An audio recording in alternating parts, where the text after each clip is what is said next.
"I can assure you," said I, "that it will take a very tangible ghost to frighten me," and I stood up before the fire with my glass in my hand. "It is your own choosing," said the man with the withered arm, and glanced at me askance. 28 years, said I have lived, and never a ghost have I seen as yet." The old woman sat staring hard into the fire, her pale eyes wide open. "Ah," she broke in, "at 28 years you have lived, and never seen the likes of this house, I reckon. There's a many things to see, when one's still but 28. She swayed her head slowly from side to side. "A many things to see and sorrow for." I half suspected that old people were trying to enhance the spiritual terrors of their house by their droning insistence. I put down my empty glass on the table and looked about the room, and caught a glimpse of myself, abbreviated and broadened to an impossible sturdiness, in a queer old mirror at the end of the room. "Well," I said, "if I see anything tonight, I shall be so much the wiser, for I come to the business with an open mind." "It's your own choosing," said the man with the withered arm once more. I heard the sound of a stick and a shambling step on the flags in the passage outside, and the door creaked on its hinges as a second old man entered, more bent, more wrinkled, more aged even than the first. He supported himself by a single crutch. His eyes were covered by a shade, and his lower lip, half averted, hung pale and pink from his decaying, yellow teeth. He made straight for an armchair on the opposite side of the table, sat down clumsily, and began to cough. The man with the withered arm gave this newcomer a short glance of positive dislike. The old woman took no notice of his arrival, but remained with her eyes fixed steadily on the fire. "I said, it's your own choosing," said the man with the withered arm, when the coughing had ceased for a while. "It's my own choosing," I answered. The man with the shade became aware of my presence for the first time, and threw his head back for a moment and sideways, to see me. I caught a momentary glimpse of his eyes, small and bright and inflamed. Then he began to cough and splutter again. "Why don't you drink?" said the man with the withered arm, pushing the beer towards him. The man with the shade poured out a glassful with a shaky arm that splashed half as much again on the deal table. A monstrous shadow of him crouched upon the wall and mocked his action as he poured and drank. I must confess I had scarce expected these grotesque custodians. There is to my mind something inhuman in senility, something crouching and atavistic. The human qualities seem to drop from old people insensibly day by day. The three of them made me feel uncomfortable, with their gaunt silences, their bent carriage, their evident unfriendliness to me and to one another. "If," said I, "you will show me to this haunted room of yours, I will make myself comfortable there." The old man with the cough jerked his head back so suddenly that it startled me, and shot another glance of his red eyes at me from under the shade, but no one answered me. I waited a minute, glancing from one to the other. "If," I said a little louder, "if you will show me to this haunted room of yours, I will relieve you from the task of entertaining me." "There's a candle on the slab outside the door," said the man with the withered arm, looking at my feet as he addressed me.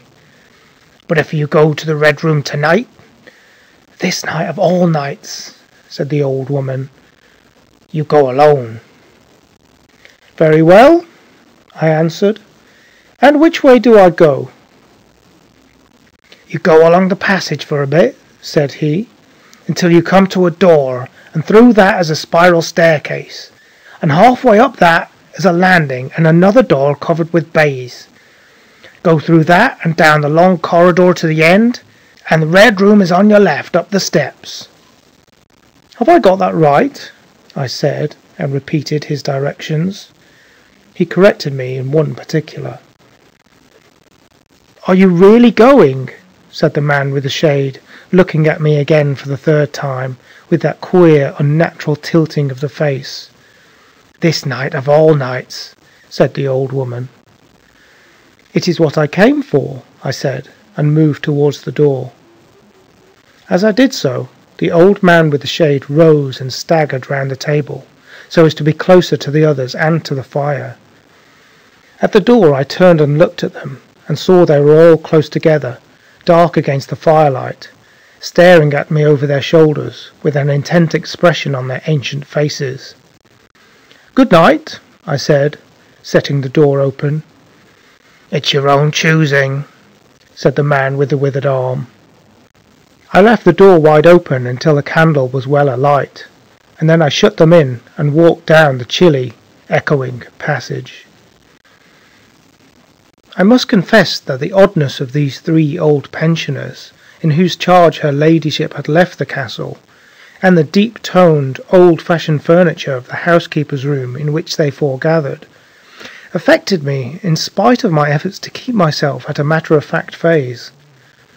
They seemed to belong to another age, an older age, an age when things spiritual were different from this of ours, less certain, an age when omens and witches were credible, and ghosts beyond denying.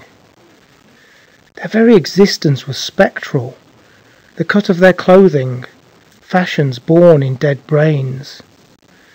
The ornaments and conveniences of the room about them were ghostly, the thoughts of vanished men, which still haunted rather than participated in the world of today.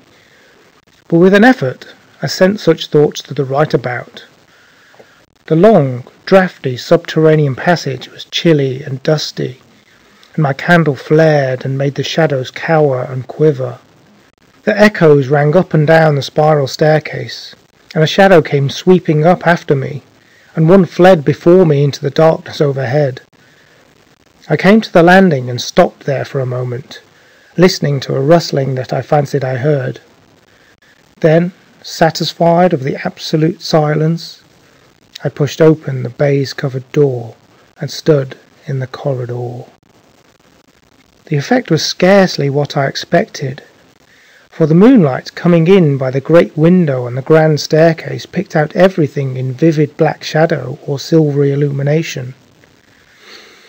Everything was in its place. The house might have been deserted only yesterday instead of 18 months ago. There were candles in the sockets of the sconces, and whatever dust had gathered on the carpets or upon the polished flooring was distributed so evenly as to be invisible in the moonlight. I was about to advance and stopped abruptly. A bronze group stood upon the landing, hidden from me by the corner of the wall, but its shadow fell with marvellous distinctness upon the white panelling and gave me the impression of someone crouching to waylay me. I stood rigid for half a minute perhaps. Then, with my hand in the pocket that held my revolver, I advanced, only to discover a Ganymede and eagle glistening in the moonlight. That incident for a time restored my nerve, and a porcelain Chinaman on a buhl table, whose head rocked silently as I passed him, scarcely startled me. The door to the Red Room, and the steps up to it, were in a shadowy corner. I moved my candle from side to side, in order to see clearly the nature of the recess in which I stood before opening the door. Here it was, thought I, that my predecessor was found, and the memory of that story gave me a sudden twinge of apprehension. I glanced over my shoulder at the Ganymede in the moonlight, and opened the door of the Red Room rather hastily, with my face half turned to the pallid silence of the landing. I entered, closed the door behind me at once, turned the key I found in the lock within, and stood with a candle held aloft, surveying the scene of my vigil, the great Red Room of Lorraine Castle, in which the young Duke had died, or, rather, in which he had begun his dying, for he had opened the door and fallen headlong down the steps I had just ascended. That had been the end of his vigil, of his gallant attempt to conquer the ghostly tradition of the place, and never, I thought, had apoplexy better served the ends of superstition.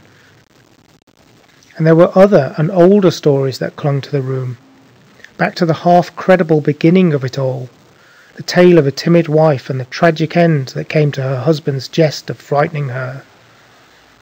And looking around that large, sombre room, with its shadowy window bays, its recesses and alcoves, one could well understand the legends that had sprouted in its black corners, its germinating darkness. My candle was a little tongue of light in its vastness, that failed to pierce the opposite end of the room, and left an ocean of mystery and suggestion beyond its island of light. I resolved to make a systematic examination of the place at once, and dispel the fanciful suggestions of its obscurity before they obtained a hold upon me. After satisfying myself of the fastening of the door, I began to walk about the room, peering round each article of furniture, tucking up the valances of the bed, and opening its curtains wide.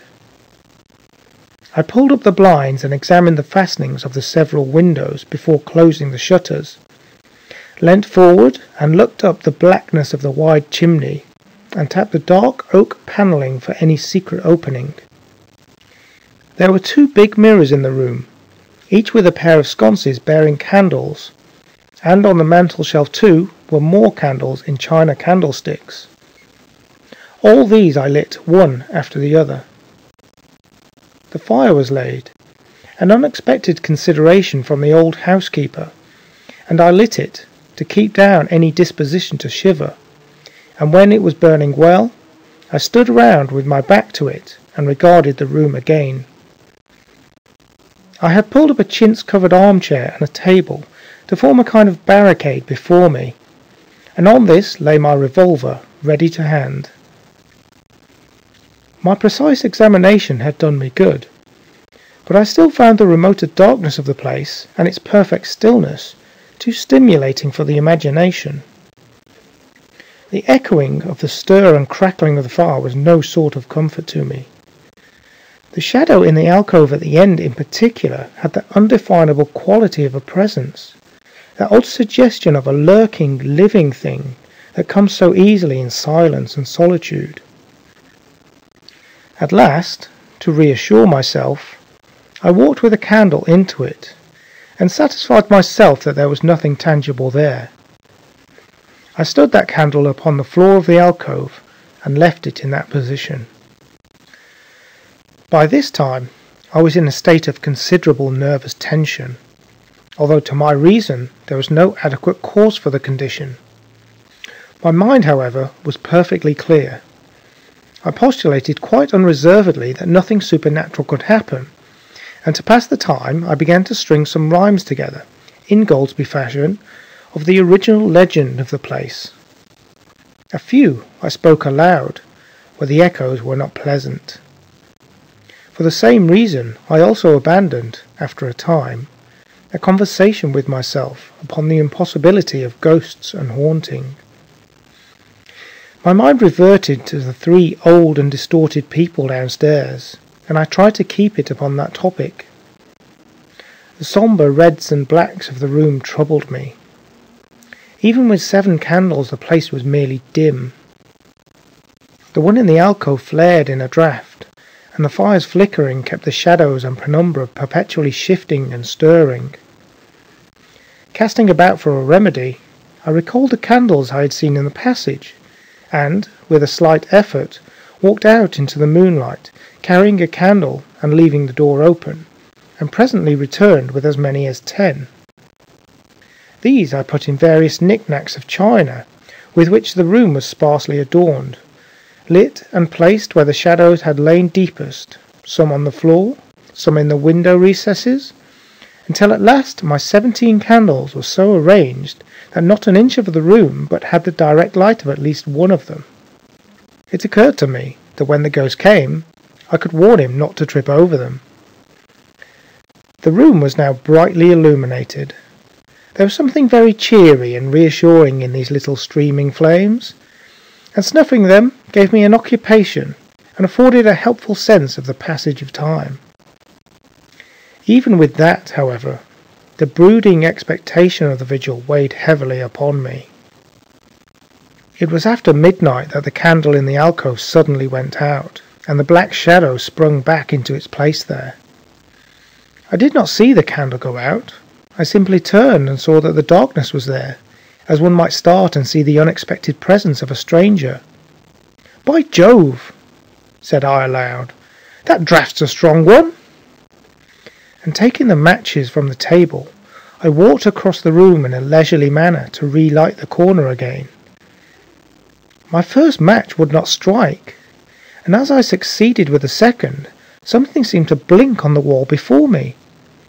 I turned my head involuntarily and saw that the 2 candles on the little table by the fireplace were extinguished. I rose at once to my feet. "Odd," I said. "Did I do that myself in a flash of absent-mindedness?" I walked back, relit one, and as I did so, I saw the candle in the right sconce of one of the mirrors wink and go right out, and almost immediately its companion followed it. There was no mistake about it. The flame vanished, as if the wicks had suddenly been nipped between a finger and a thumb, leaving the wick neither glowing nor smoking, but black. While I stood gaping, the candle at the foot of the bed went out, and the shadow seemed to take another step towards me. "This won't do," said I, and first one and then another candle on the mantel-shelf followed. "What's up?" I cried, with a queer high note getting into my voice somehow. At that the candle on the wardrobe went out, and the one I had relit in the alcove followed. "Steady on," I said. "These candles are wanted," speaking with a half-hysterical facetiousness, and scratching away at a match the while for the mantel candlesticks. My hands trembled so much that twice I missed the rough paper of the matchbox. As the mantel emerged from darkness again, 2 candles in the remoter end of the window were eclipsed. But with the same match I also relit the larger mirror candles, and those on the floor near the doorway, so that for the moment I seemed to gain on the extinctions. But then, in a volley, there vanished 4 lights at once in different corners of the room, and I struck another match in quivering haste, and stood hesitating whither to take it. As I stood, undecided, an invisible hand seemed to sweep out the 2 candles on the table. With a cry of terror I dashed to the alcove, then into the corner, and then to the window, relighting 3 as 2 more vanished by the fireplace. Then, perceiving a better way, I dropped the matches on the iron-bound deed-box in the corner, and caught up the bedroom candlestick. With this, I avoided the delay of striking matches. But for all that, the steady process of extinction went on, and the shadows I feared and fought against returned, and crept in upon me, first a step gained on this side of me, and then on that. It was like a ragged storm cloud sweeping out the stars. Now and then one returned for a minute, and was lost again. I was frantic with the horror of the coming darkness, and my self-possession deserted me. I leaped panting and dishevelled from candle to candle in a vain struggle against that remorseless advance. I bruised myself on the thigh against the table. I sent a chair headlong. I stumbled and fell and whisked the cloth from the table in my fall. My candle rolled away from me, and I snatched another as I rose. Abruptly this was blown out, as I swung it off the table by the wind of my sudden movement, and immediately the 2 remaining candles followed. But there was light still in the room, a red light that staved off the shadows from me. The fire. Of course, I could still thrust my candle between the bars and relight it. I turned to where the flames were still dancing between the glowing coals and splashing red reflections upon the furniture, made 2 steps towards the grate, and incontinently the flames dwindled and vanished. The glow vanished. The reflections rushed together and vanished. And as I thrust the candle between the bars, darkness closed upon me like the shutting of an eye, wrapped about me in a stifling embrace, sealed my vision, and crushed the last vestiges of reason from my brain. The candle fell from my hand. I flung out my arms in a vain effort to thrust that ponderous blackness away from me, and, lifting up my voice, screamed with all my might. Once, twice, thrice. Then I think I must have staggered to my feet. I know I thought suddenly of the moonlit corridor, and, with my head bowed and my arms over my face, made a run for the door. But I had forgotten the exact position of the door, and struck myself heavily against the corner of the bed. I staggered back, turned, and was either struck or struck myself against some other bulky furniture. I have a vague memory of battering myself thus, to and fro in the darkness, of a cramped struggle, and of my own wild crying as I darted to and fro, of a heavy blow at last upon my forehead, a horrible sensation of falling that lasted an age, of my last frantic effort to keep my footing, and then I remember no more. I opened my eyes in daylight. My head was roughly bandaged, and the man with the withered arm was watching my face. I looked about me, trying to remember what had happened, and for a space I could not recollect. I rolled my eyes into the corner and saw the old woman, no longer abstracted, pouring out some drops of medicine from a little blue phial into a glass. "Where am I?" I asked. "I seem to remember you, but yet I cannot remember who you are." They told me then, and I heard of the haunted Red Room as one who hears a tale. "We found you at dawn," said he, "and there was blood on your forehead and lips." It was very slowly I recovered my memory of my experience. "You believe now," said the old man, "that the room is haunted?" He spoke no longer as one who greets an intruder, but as one who grieves for a broken friend. "Yes," said I, "the room is haunted." "And you have seen it? And we, who have lived here all our lives, have never set eyes upon it, because we have never dared? Tell us, is it truly the old Earl who—" "No," said I, "it is not." "I told you so," said the old lady, with the glass in her hand. "It is his poor young countess who was frightened." "It is not," I said. "There is neither ghost of Earl nor ghost of Countess in that room. There is no ghost there at all, but worse, far worse." "Well?" they said. "The worst of all things that haunt poor mortal men," said I, "and that is, in all its nakedness, fear. Fear that will not have light nor sound, that will not bear with reason, that deafens and darkens and overwhelms. It followed me through the corridor. It fought against me in the room." I stopped abruptly. There was an interval of silence. My hand went up to my bandages. Then the man with the shade sighed and spoke. "That is it," said he. "I knew that was it. A power of darkness, to put such a curse upon a woman. It lurks there always. You can feel it even in the daytime, even of a bright summer's day, in the hangings, in the curtains, keeping behind you however you face about. In the dusk it creeps along the corridor and follows you, so that you dare not turn. There is fear in that room of hers, black fear, and there will be, so long as this house of sin endures."